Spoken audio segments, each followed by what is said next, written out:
Bonjour, Anne Saint-Hilaire, fondatrice du Centre La Tienda d'ici à Compostelle. J'aimerais vous parler des bâtons de randonnée, des bâtons de marche. En fait, ça reste toujours une grande question. Avons-nous besoin réellement de bâtons de rando quand on marche? Il me semble que ça fait un drôle de style, hein? Mais non, c'est pas juste une image, c'est vraiment utile. Pour ceux et celles qui ont déjà commencé à marcher, faire de la rando longue durée ou même moyenne durée, je vous dirais. Quand j'ai pas de bâton, je marche, je marche, je marche.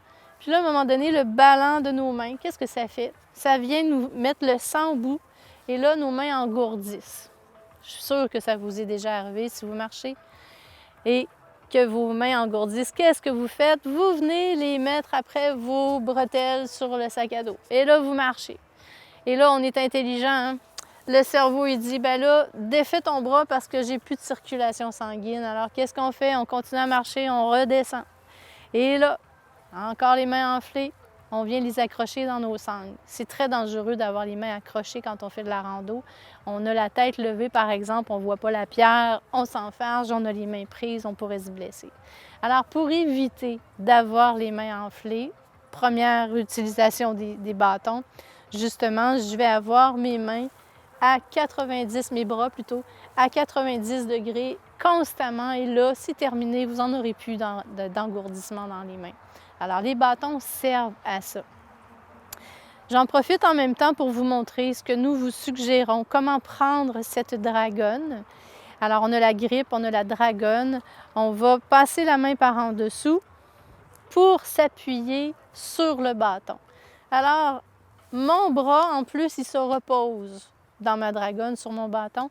Donc, je n'ai pas les mains engourdies et je ne suis pas fatiguée non plus de marcher avec mes bâtons. Maintenant, les bâtons de rando, quand je marche sur du plat ou que je monte une côte, les bâtons vont toujours être derrière vous quand vous allez monter. Jamais en avant quand vous êtes sur le plat ou une montée. Mais vous allez remarquer des fois, vous allez en voir du monde qui ont tout le temps les bâtons en avant. Et souvent, ce qu'on entend, c'est « je ne sais pas quoi faire avec des bâtons. Je ne suis pas capable de marcher avec ça. J'ai jamais marché avec des bâtons, ça m'énerve. » C'est sûr, on est des humains qui marchons sur nos deux pattes, puis on n'a pas besoin d'accessoires. Mais en rando longue durée, ça va devenir différent quand on comprend comment les utiliser.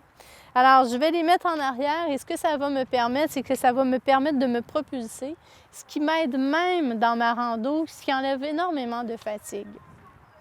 Quand je vais descendre une côte, bien là, le coup, c'est souvent sur les genoux que ça vient quand on descend. Alors, le bâton va nous freiner, va freiner l'impact sur le genou, ce qui va être encore là beaucoup aidant sur une longue durée. Les bâtons nous permettent également d'équilibrer le corps parce que le poids du sac à dos pèse par en arrière et surtout si je monte une côte, bien, j'ai besoin de me redresser.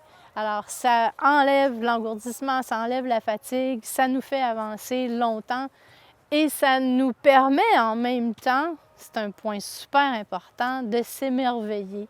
Dans le sens que je marche, je peux lever la tête, parce que les bâtons vont me protéger. Si je n'ai pas vu la racine, le trou, la pierre, bon, bien, je m'enfarge, le bâton vient me protéger automatiquement parce que notre inconscient nous protège. C'est un autre point super important.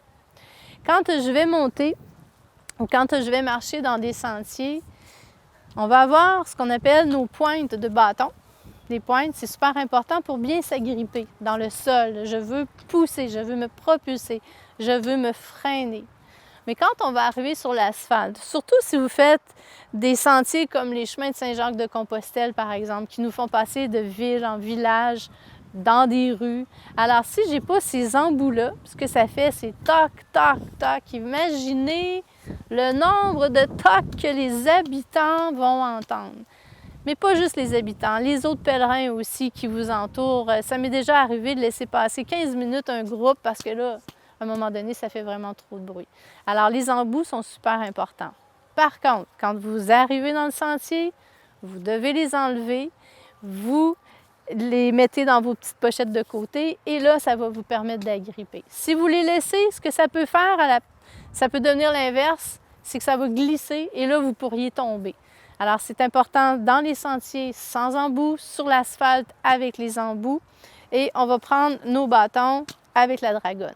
À l'achat de vos bâtons, ça va être important de les prendre que quand vous les mettez, votre bras, il est à 90 degrés. Il y a des bâtons ajustables, il y en a des non ajustables. Si les non ajustables, vous aurez des choix de différentes longueurs de bâtons. Et pourquoi qu'on le prendra ajustable et non ajustable? En fait, dans un voyage de rando longue durée comme encore sur les chemins de Saint-Jacques-de-Compostelle, on n'est pas dans des sentiers où on va ouvrir ou des sentiers restreints. Il y a plusieurs pèlerins qui sont passés, c'est des niveaux faciles. Si vous avez une bonne côte à monter, bien, tout simplement, ce qu'on va faire, vous allez enlever votre main de la dragonne, vous allez baisser sur la grippe vos mains. Et là, vous pourrez monter. Tu sais, le cerveau, il est super intelligent, mais l'humain est paresseux. On ne commencera pas à ajuster. J'ajuste, j'ai une côte, je désajuste parce que je descends. J'ajuste parce que j'ai une butte, je désajuste. Tout simplement, enlevez votre main. Ça va vraiment vous faciliter la tâche. Et quand vous reprenez le sentier, vous remettez votre main. Si vous descendez une côte qui est un peu escamotée, on vous conseille à ce moment-là même vraiment de l'enlever pour être sûr que si vous tombez, vous chutez, bien, vous n'aurez pas le poignet pris dans votre dragonne. Ça va être de façon plus sécuritaire.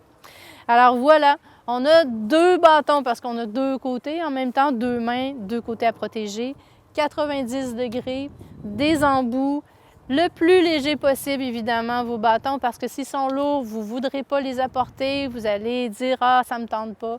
Donc léger, 90, on avance, on peut se lever la tête, s'émerveiller, on marche longtemps en longue durée. Bon voyage!